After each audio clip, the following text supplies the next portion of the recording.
एक चीज़ और मेरे को आपसे पता करनी है। एक्चुअली क्या है ना, रिटेलर्स के मन में बहुत सारी, दिमाग में बहुत सारी बातें आती हैं। अभी चुनाव है, अभी अर्निंग्स कंप्लीट हुई है, ठीक है, इंस्टीट्यूशनल के पास तो पैसा है, वो तो मैनेज भी कर लेते हैं, उनका फिर अप्रोच भी दूसरा है।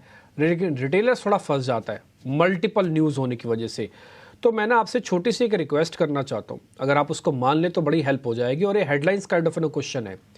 क्वेश्चन ये है कि गौतम भाई के 3 ऐसे शेयर्स, मेरे को सारी नॉइज़ सुननी नहीं है, मेरे को कोई इलेक्शंस का नॉइज़ नहीं आनी चाहिए, कान में कुछ नहीं आनी चाहिए। मेरे को आप 3 शेयर जो प्योर टेक्निकली बहुत ही स्ट्रांग हो, बढ़िया हो, वैल्यू हो उसमें, वो आप मेरे को नाम बता देंगे सर, मैं उन्हीं तीनों में पैसा धीरे-धीरे करके पार्क कर दूँगा। देखिए, एक तो डर अच्छी चीज़ होती है, क्योंकि डर जब होता है तो ये मतलब ये है कि मार्केट में यूफ़ोरिया नहीं है। और मार्केट तभी टॉप आउट करता है जब ग्रीड होती है, और अभी ज़्यादा डर है और कम ग्रीड है। तो तो उसके चलते मुझे लगता है कि मार्केट ना तो ओवरबॉट है और ना तो एक्सपेंसिव है, और मैंने उसके उसके कारण पहले दिए थे। पर क्योंकि आप 3 शेयरों के बारे में बात करें, तो देखिए हमारा फ़ेवरेट्स पीएसयू बैंक, आईटी और फार्मा है, तो और मेटल्स है। तो अगर आप इन 4 सेक्टर्स के बारे में बात करें, तो एसबीआई हमारा टॉप पिक रहा है, और मुझे लगता है कि इस लेवल से भी खरीदारी कर सकते हैं और अच्छी लगती है अगले 6 से 12 महीने के लिए। तो SBI would be the top pick. This would be followed by doctor Reddy's in the pharma space. मुझे लग रहा है कि डॉक्टर रेड्डीज में यहाँ से 1000 से 1500 रुपए की तेजी मिनिमम आनी चाहिए। सेटअप काफ़ी अच्छी है, रिटेल स्टॉक नहीं है, मगर परसेंटेज टर्म्स में अच्छी रिटर्न बननी चाहिए, तो डॉक्टर रेड्डीज।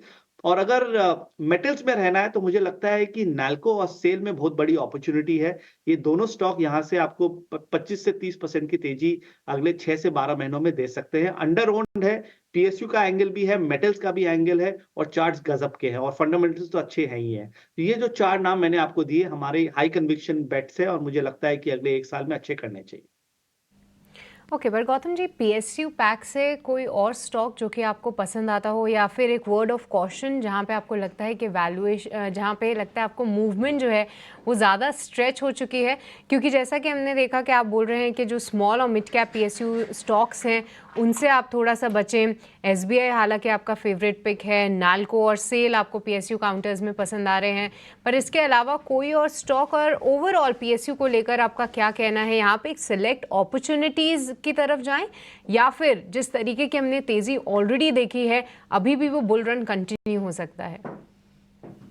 नहीं, मेरा मानना है कि यहाँ पर थोड़ी बहुत सिलेक्टिव प्रॉफिट बुकिंग करनी चाहिए, क्योंकि काफ़ी स्टॉक्स पीएसयू स्पेस में उसने 100%, 200% का रिटर्न दिया है, और मुझे लग रहा नहीं है कि ये पेस और मोमेंटम कंटिन्यू होगा।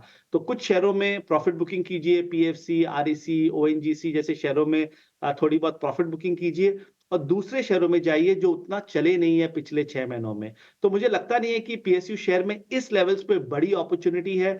सिलेक्टिव 5, 6, 7 नाम हैं जो हमें अच्छे लगते हैं, जो मैंने अभी आपको पिछले क्वेश्चन में कहा, बट उसको छोड़ के आई थिंक पीएसयू से थोड़ा-सा दूर रहना चाहिए।